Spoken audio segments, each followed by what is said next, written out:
बिस्मिल्लाहिर्रहमानिर्रहीम। Dear students, अस्सलाम वालेकुम। स्टूडेंट्स, आज हम शुरू करेंगे केमिस्ट्री मैट्रिक क्लास की केपी के टेक्स्ट बुक बोर्ड का यूनिट नंबर 16, जिसका नाम है केमिकल इंडस्ट्रीज। इसका आज हम लेक्चर नंबर 1 डिलीवर करेंगे और इसके अंदर हमने जो टॉपिक डिस्कस करने हैं वो है मेटलर्जिकल ऑपरेशंस और सब बेसिक डेफिनेशंस। लेकिन उससे को शुरू करने से पहले हम चलते हैं इम्पोर्टेंट क्वेश्चंस की तरफ जो इस चैप्टर के अंदर मौजूद हैं और जो पेपर में पूछे जा सकते हैं। उसमें से शॉर्ट क्वेश्चंस और लॉन्ग क्वेश्चंस किस तरह से पूछे जाएंगे और कौन कौन से क्वेश्चंस लॉन्ग के लिए और कौन कौन से क्वेश्चंस शॉर्ट क्वेश्चन के लिए इम्पोर्टेंट है। तो आइए स्टार्ट करते हैं और क्वेश्चंस को डिस्कस करना शुरू कर लेते हैं। सबसे पहले हमारे पास जो क्वेश्चन है वो है प्री मेटलर्जिकल ऑपरेशंस। ये शॉर्ट क्वेश्चन में पूछा जा सकता है कि what are the pre metallurgical operations. अब प्री मेटलर्जिकल ऑपरेशन जब आगे हम जाएंगे लेक्चर के अंदर मैं आपको बता दूंगा कि what are the pre metallurgical operations which are required before the metallurgy और एक्सट्रैक्शन ऑफ मेटल्स। उसको हम कहते हैं प्री मेटलर्जिकल ऑपरेशंस। उसमें से किसी एक का भी पूछा जा सकता है और तीनों का भी पूछा जा सकता है कि जो मेथड्स है, जो प्रोसेसेस है, जो एक्सट्रैक्शन ऑफ मेटल से पहले और को कंसंट्रेट करने के लिए यूज होते हैं वो डिस्कस करें। तो those are called as pre metallurgical operations. Then we will go towards steps in metallurgy of copper, क्योंकि आपके कोर्स में कॉपर की मेटलर्जी है, उसमें डिफरेंट स्टेप्स जो है this is an important question according to exam point of view और ये हमेशा लॉन्ग क्वेश्चन में पूछा जाता है what are the steps involved in extraction of the metals. Next question is how refining of copper can be carried out. ये metallurgy का third step है। पहले प्री मेटलर्जिकल ऑपरेशंस है, फिर एक्सट्रैक्शन ऑफ मेटल्स है और then refining of the metal. और ये भी लॉन्ग क्वेश्चन के किसी एक पार्ट में पूछा जा सकता है how copper can be purified और refined after its extraction. Then short question में पूछा जा सकता है कि what are the raw materials required for preparation of sodium carbonate by using Solvay process. Solvay process को यूज करके आपको कौन से रॉ मटेरियल्स की जरूरत होती है। Next question is explain Solvay process for preparation of sodium carbonate. ये लॉन्ग क्वेश्चन में पूछा जाएगा। देन इंपॉर्टेंस और सिग्निफिकेंस ऑफ सॉल्वे प्रोसेस, कि सिग्निफिकेंस इसका क्या है। सॉल्वे प्रोसेस एक इंपॉर्टेंट प्रोसेस है जो हम बाद में डिस्कस भी करेंगे। It is beneficial for us in terms of expenditures, in terms of the quantity of sodium carbonate obtained, और इस तरह से दो तीन हमारे पास इसके सिग्निफिकेंट पॉइंट है जो कि हम बाद में डिस्कस करेंगे और ये अमूमन शॉर्ट क्वेश्चन में पूछा जाएगा what are the significance of the Solvay process. Then raw materials required for the preparation of urea, again short question.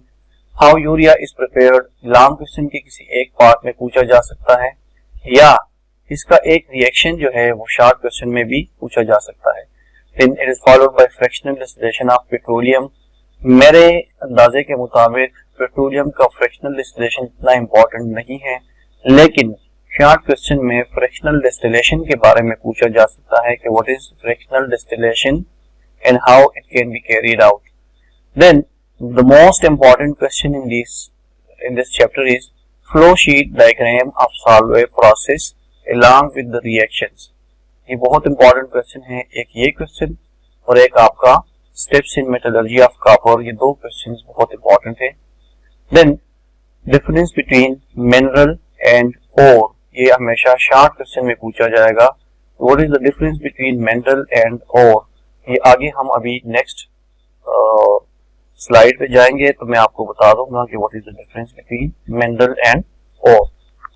ठीक है, तो ये हमारे पास before going into deep discussion और मेटलर्जी प्रोसेस को डिस्कस करने से पहले हम जो कुछ इंपॉर्टेंट टर्म्स है, डेफिनेशंस है, उसको डिस्कस कर लेते हैं। उसमें सबसे पहले हमारा है mineral. What is mineral? Basically it is the naturally occurring metallic compound which is present beneath the earth surface, जो कि जमीन के नीचे मौजूद होगा, and it is always in the form of a mixture. ठीक है, हमेशा मिक्सचर के फॉर्म में होगा, सिंगल फॉर्म में भी हो सकता है और कंबाइंड फॉर्म में भी हो सकता है, लेकिन ज्यादातर ये कंबाइंड फॉर्म में मौजूद होते हैं, जो कि बीनीथ द अर्थ सरफेस आप डिग करेंगे और उसको निकालेंगे और फिर उसी में से एक्सट्रैक्शन ऑफ मेटल करेंगे। एक तो ये चीज हो गई कि नेचुरली अकरिंग जो मेटालिक कंपाउंड्स है और they are present beneath the earth surface, these are called as minerals.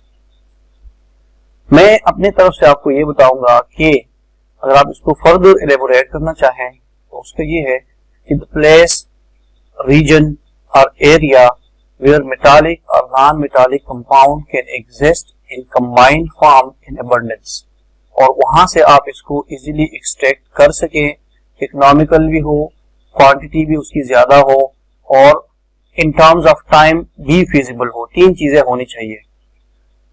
Mineral, the extraction of metal from the mineral must be feasible in terms of time, time ज्यादा consume ना हो, in terms of cost, expenditure ज्यादा ना आए, और 3 number पे इन terms of the quantity, कि जो क्वांटिटी ऑब्टेन होगी वो इतनी मैक्सिमम और इतनी ज्यादा क्वांटिटी हो ताकि आपको फायदा हो जाए, तब जाके हम उस मिनरल से मेटल को एक्सट्रैक्ट करेंगे। अदरवाइज एक्सट्रैक्शन नुकसान में जाएगी, फिर उसकी जरूरत नहीं है। Then going towards ore, it is naturally occurring solid material from which a metal can be extracted with ease and is economically feasible। वही बात जो मैंने आपको मिनरल में कही थी कि हमारे पास ये मिनरल का हिस्सा है। सबसे पहले हमारे पास था मिनरल, जो कि जमीन के अंदर से हम डिग करके निकालेंगे, फिर उस मिनरल में से हमने क्या निकालना है, हमने ओर को निकालना है, अलग कर देना है किसी एक मेटल का जो अबंडेंट क्वांटिटी में प्रेजेंट हो, उस जगह को हम निकाल के बाहर ले आएंगे and that will be called as ore. ठीक है, और उस ओर से हम मेटल को एक्सट्रैक्ट करेंगे। अगेन जो पॉइंट्स मैंने मिनरल में बता दिए कि फिजिबल हो in terms of time, cost and quantity. ठीक है, तो basically ore is nothing, it is the part of the mineral, mineral का ही हिस्सा है। इसीलिए नोट कर ले अपने पास कि every ore can be called as mineral, but every mineral can not be called as ore. जरूरी नहीं है कि जो मिनरल मौजूद है उसके अंदर कोई स्पेसिफिक कॉपर, कार्बन या कोई मेटल या नॉन मेटल ऐसी चीज मौजूद हो जो हमें फायदा दे और उसमें से हम उस मेटल को एक्सट्रैक्ट कर ले, ये बात जरूरी नहीं है। मैं भी उसमें डिफरेंट मेटल्स मौजूद हो, कंबाइंड फॉर्म में हो, लेकिन उसकी क्वांटिटी इतनी ना हो जो हमें फायदा ना दे, तो मिनरल तो वो हो गया, लेकिन और उसको नहीं कह सकते। और दूसरी तरफ हम हर एक और को मिनरल कह सकते हैं, लेकिन हर एक मिनरल को और नहीं कह सकते। ठीक है, नेक्स्ट हमारे पास आ जाएगा गैंग। गैंग हमारे पास सिंपल इम्प्योरिटीज है। जो इम्प्योरिटीज और या मिनरल में प्रेजेंट है, these are called as gangue, particles are gangue. Impurities associated, impurities attached, impurities present within the ore like sand, clay and other particles that will be called as gangue. ठीक है, then followed by slag. Slag is again the name given to impurities. लेकिन gangue जो है वो particles है जो हमारे पास mineral के अंदर मौजूद है, और slag जो है जब आप एक्सट्रैक्शन की तरफ जाते हैं और एक्सट्रैक्शन करेंगे उस दौरान कुछ मेटालिक पार्ट जो होगा वो हम रिमूव करेंगे in the form of impurities, उसको किसी खास कंपाउंड में कन्वर्ट करेंगे, उसको हम नाम देंगे स्लैग। जस्ट लाइक इस कॉपर की मेटलर्जी में हम डिस्कस करेंगे कि आयरन सल्फाइड ओर को हम कन्वर्ट करेंगे ऑक्साइड ओर में, फिर ऑक्साइड ओर को हम कन्वर्ट करेंगे सिलिकेट में, और सिलिकेट जो है it will settle down at the bottom and it will be present in the form of impurities and it will be removed from the mixture, और इसलिए इसको कहते हैं स्लैग। ठीक हो गया, ये एक और डेफिनेशन हो गया स्लैग। नेक्स्ट चलते हैं हम मेटलर्जी की तरफ आते हैं कि व्हाट इज मेटलर्जी। मेटलर्जी जो है ये एक ब्रॉड टर्म है जिसको हम यूज करते हैं एक्सट्रैक्शन ऑफ मेटल के लिए। ठीक है, the art of extracting metal from their ores is called as metallurgy. ये एक फन है, एक तरीका है, एक प्रोसेस है जिसके जरिए हम मेटल को उसके पर्टिकुलर ओर से एक्सट्रैक्ट करते हैं और उसको बाहर लेके आते हैं। ठीक है, इस प्रोसेस को कहते हैं क्या? मेटलर्जी। एक और डेफिनेशन मैंने लिखा है यहाँ पे, एनोड मड। एनोड मड जो है, जब आप रिफाइनिंग की तरफ चलते हैं तो रिफाइनिंग के अंदर जब एनोड के अंदर कोई इम्प्योरिटीज मौजूद हो वो नीचे गिरेंगे, एनोड के नीचे ही वो एक ड्यूम शेप बनाएंगे और वो डोम शेप जो है वो इम्प्योरिटीज कहलाएंगे और उन इम्प्योरिटीज को नाम दिया जाता है anode mud. So these are the impurities removed during refining process of the metals and these will be called as anode mud. ठीक है, मैट एक टर्म है जो कि कॉपर की मेटलर्जी के अंदर हमारे पास आएगा, स्मेल्टिंग या रिडक्शन प्रोसेस जब होगा उसके अंदर। तो matte is just a mixture of copper and iron sulphides. ठीक है, कॉपर सल्फाइड और आयरन सल्फाइड जब दोनों मिक्सचर के फॉर्म में मौजूद हो उनको हम नाम देते हैं क्या? मैट। ये एक नेक्स्ट टर्म आ गया मेटलर्जी के अंदर। अब ये तो इंपॉर्टेंट टर्म्स थे और कुछ डेफिनेशंस थी जो हमें जरूरत पड़ती है मेटलर्जी प्रोसेस के अंदर। अब हम चलते हैं मेटलर्जी की तरफ और मेटलर्जी को डिस्कस करना शुरू करते हैं कि इसको हम किस तरह से डिवाइड करते हैं वेरियस स्टेप्स में। सबसे पहले मेटलर्जी को हमने डिवाइड किया हुआ है प्री मेटलर्जिकल प्रोसेसेस या प्री मेटलर्जिकल ऑपरेशंस। ठीक है, then steps of metallurgy, then followed by refining.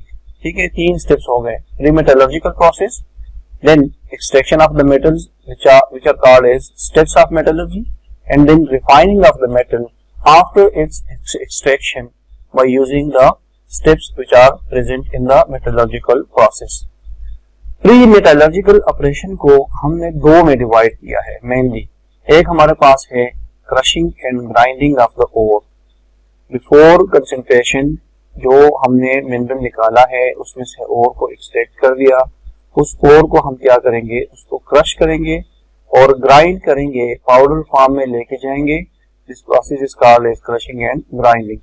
After crushing and grinding the impurities, large impurities which are present in the ore that can be removed from the ore with the help of certain processes, और इस process को हम नाम देंगे concentration of the ore. ठीक है, अब concentration जो है वो 3 डिफरेंट मेथड से हो सकती है। इलेक्ट्रोमैग्नेटिक बेल्ट यूज करेंगे, number 2 froth flotation process use करेंगे, नंबर 3 ग्रेविटी सेपरेशन यूज करेंगे।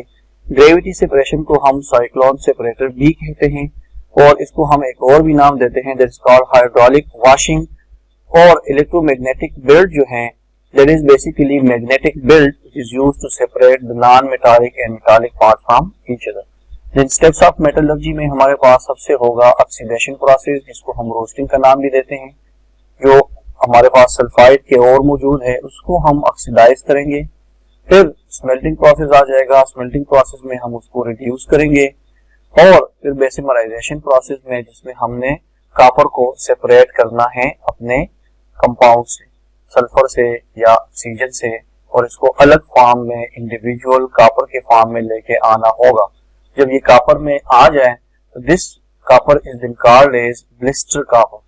ब्लिस्टर कॉपर इसको इसलिए कहते हैं कि ये बबल्स बनाते हैं, एफर्वेसेंस बनाते हैं because of the release of sulphur dioxide gas from the surface, और उन बबल्स की वजह से, ब्लिस्टर्स की वजह से इसको नाम दिया जाता है blister copper. And this blister copper is almost 97 to 98% favour. और फिर then we will go towards refining of the metal. Refining में हमारे पास जो ब्लिस्टर कॉपर आ गया था उस ब्लिस्टर कॉपर को हम रिफाइनिंग इलेक्ट्रोलिसिस के प्रोसेस में से गुजारेंगे, और जब वो गुजारेंगे तो हमारे पास जो फाइनल कॉपर आएगा दैट इज 99.9% फेवर। अब चलते हैं उनके स्टेप्स की तरफ कि प्री मेटलर्जिकल ऑपरेशन में हमारे पास जो 3 स्टेप्स हैं ये हम किस तरह से करेंगे। अभी प्री मेटलर्जिकल ऑपरेशन में मैंने आपको बता दिया कि कंसंट्रेशन ऑफ द ओर। अब कंसंट्रेशन ऑफ द ओर जो है उनको 2 डिफरेंट मेथड से हम कर सकते हैं। एक होगा फिजिकल मेथड एंड दूसरा होगा chemical method. Chemical method by using leaching process, और फिजिकल मेथड जो है froth flotation process, magnetic belt and gravity separation. ये मैंने ऑलरेडी आपको पहले पिछले स्लाइड में बता दिया कि फ्लोटेशन, मैग्नेटिक बेल्ट और ग्रेविटी सेपरेशन 3 प्रोसेसेस है जो कि फिजिकल मेथड्स है फॉर कंसंट्रेशन ऑफ द ओर।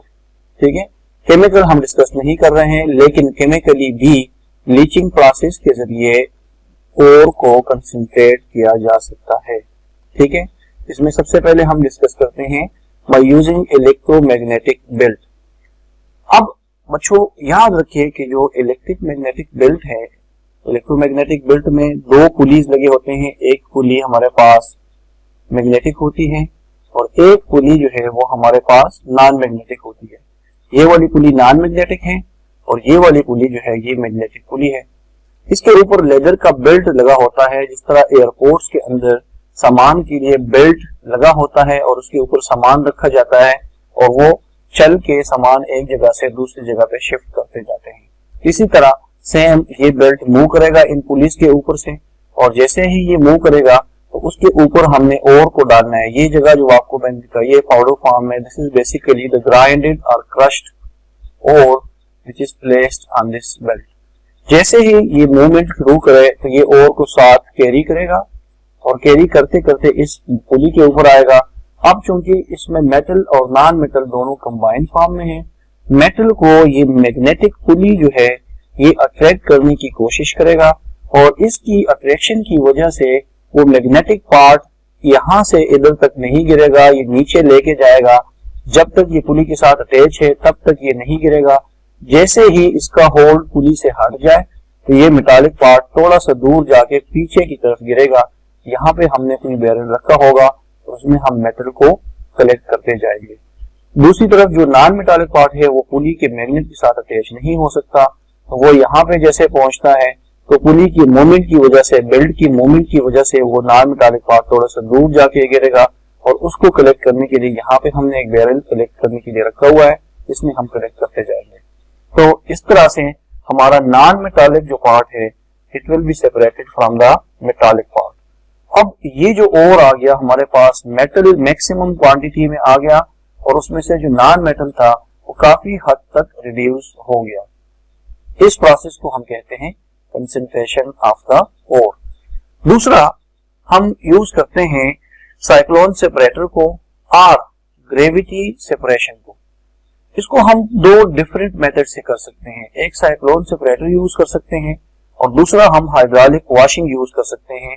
दोनों जो है they are based on the difference between densities और molecular weights of ore and gangue. इसका प्रिंसिपल जो है बेसिकली वो क्या है, वो ये है कि हमारे पास जो गैंग पार्टिकल है और जो हमारे पास ओर है, इन दोनों के मॉलिक्यूलर वेट या इन दोनों की डेंसिटीज के डिफरेंस की वजह से ये एक दूसरे से सेपरेट होना शुरू हो जाते हैं। कैसे होंगे, मैंने यहाँ पे एक डायग्राम, छोटी सी डायग्राम बनाई हुई है। डोम शेप स्ट्रक्चर है जिसमें से हमने हॉट एयर को नीचे से ब्लो करना है, वो ऊपर साइक्लोन की तरह मूव करेगा। ऊपर से हमने क्रश्ड एंड ग्राइंडेड ओर को इसके अंदर सब्जेक्ट करना है और डालना है। जैसे ही ओर नीचे फ्लो करेगा, नीचे से उसको घाट एयर जो है वो लगेगी और जोर के साथ उसके जो लाइटर पार्टिकल्स हैं, नॉन मेटालिक पार्ट, वो हवा के साथ उड़ेंगे और वो टॉप पे जाके यहाँ से हम रिलीज करेंगे इसको और यहाँ से बाहर निकलना शुरू हो जाएंगे। ठीक है। दूसरी तरफ जो मेटालिक पार्ट है, क्योंकि उनकी डेंसिटी ज्यादा है, वो हेवी है, तो हेवी होने की वजह से उस पर हवा का असर नहीं होगा और वो पार्टिकल्स नीचे जाके बैठेंगे और यहाँ पे हमने एक आउटलेट बनाया हुआ है। इस आउटलेट से हम मेटालिक पार्ट को नीचे कलेक्ट करेंगे। Denser particle of metal that will move to the bottom and lighter particles of the non-metals that will move to the top, और इस तरह से दोनों एक दूसरे से सेपरेट हो जाएंगे। ठीक है, मैंने यहाँ पे ये लिखा भी है, hot air is blown through the dome shaped apparatus, lighter non-metallic part moves up and separated, heavy metallic particles moves down and they are collected at the bottom। बहुत इजी प्रोसेस है। दोनों फिजिकल मेथड जो हमने electromagnetic belt use किया या cyclone separator use किया, इन दोनों का मेन मकसद क्या था, मेटालिक पार्ट और नॉन मेटालिक पार्ट को अलग करना या मेटल को और गैंग पार्टिकल्स को एक दूसरे से अलग कर देना। इस प्रोसेस को कहते हैं कंसंट्रेशन। अब दूसरा जो मेथड है वो हमारे पास है ग्रेविटी सेपरेशन में हाइड्रोलिक वॉशिंग। ये भी बहुत इजी मेथड है। एक इंक्लाइन टेबल के फॉर्म में एक टेबल है, उस टेबल के ऊपर इन्होंने इनग्रोव्ड एक शेप रखा हुआ है। इस शेप के अंदर क्या करते हैं, जो ओर है हमारे पास along with the gangue particle, वो इसके अंदर डालते हैं और जैसे ही ये ऊपर डालते हैं तो ग्रेविटी की वजह से या हैवी होने की वजह से, डेंसिटी की वजह से और पार्टिकल्स जो है वो इनके नीचे बॉटम में जाके बैठ जाएंगे और जो हमारे पास लाइटर पार्टिकल है वो टॉप पे आ जाएंगे। अब एक साइड से हम इसको हॉट वाटर के साथ वॉश करेंगे, वाटर थ्रो करेंगे या टॉप से या एक साइड से। मकसद ये है कि जो नॉन मेटालिक पार्ट है वो इसको डिसॉल्व करे और एक साइड से इसको वॉश करके निकालता जाए। ये वाटर आता है और नॉन मेटालिक पार्ट को वॉश करके बहा के ले जाएगा और जो मेटालिक पार्ट है वो इनके अंदर यहाँ पे ये जो क्रेस्ट टाइप बने हुए हैं इसके अंदर बैठ जाएंगे और यहाँ से फिर आप कलेक्ट करके अलग करके एक्सट्रैक्शन की प्रोसेस के लिए फॉरवर्ड कर सकते हैं। तो इस प्रोसेस को भी कहते हैं ग्रेविटी सेपरेशन। ठीक है, तीसरा प्रोसेस जो हमारे पास है वो है फ्रॉथ फ्लोटेशन प्रोसेस। ठीक है, फ्रॉथ फ्लोटेशन प्रोसेस जो है इसमें प्रिंसिपल क्या है, basically principle is basically wetting, गीला होना, wetting of the ore with oil and gangue particles with water. दो पार्ट्स है, गैंग और metal, metallic part. Metal part जो है वो ऑयल के साथ वेट हो जाएगा और जो गैंग पार्टिकल्स है वो वाटर के साथ वेट हो जाएगा।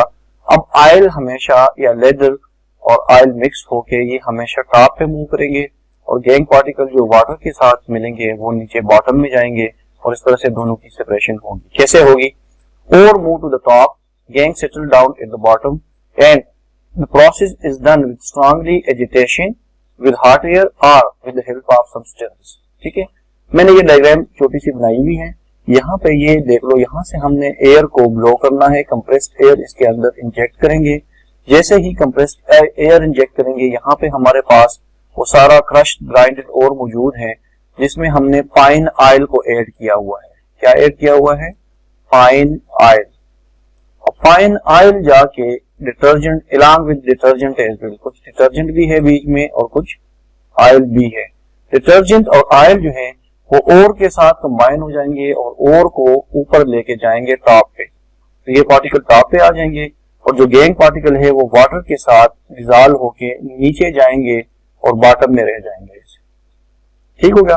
अब टॉप से ये जो जाग बनता है, लेदर बनता है, इस लेदर बनने की वजह से इस प्रोसेस को कहते हैं फ्रॉथ फ्लोटेशन प्रोसेस। अब ये लेदर जो बन गया इसको इजीली हम स्किम कर सकते हैं और इजीली टॉप से रिमूव करके हम किसी अलग बैरल में रख सकते हैं। उसके बाद इसको वॉश करना होगा और वॉश करके जो है इसको फिर आगे हम एक्सट्रैक्शन प्रोसेस के लिए फॉरवर्ड करेंगे। ये हो गए हमारे पास pre metallurgical operations before doing the extraction of the metal. उम्मीद है यहाँ तक का टॉपिक आपको क्लियर हुआ होगा। Extraction of metal and refining of the metal जो कॉपर है आपके कोर्स में, इसको हम अगले लेक्चर में इंशाल्लाह डिस्कस करेंगे। तब तक के लिए इजाजत दीजिए। अल्लाह हाफिज।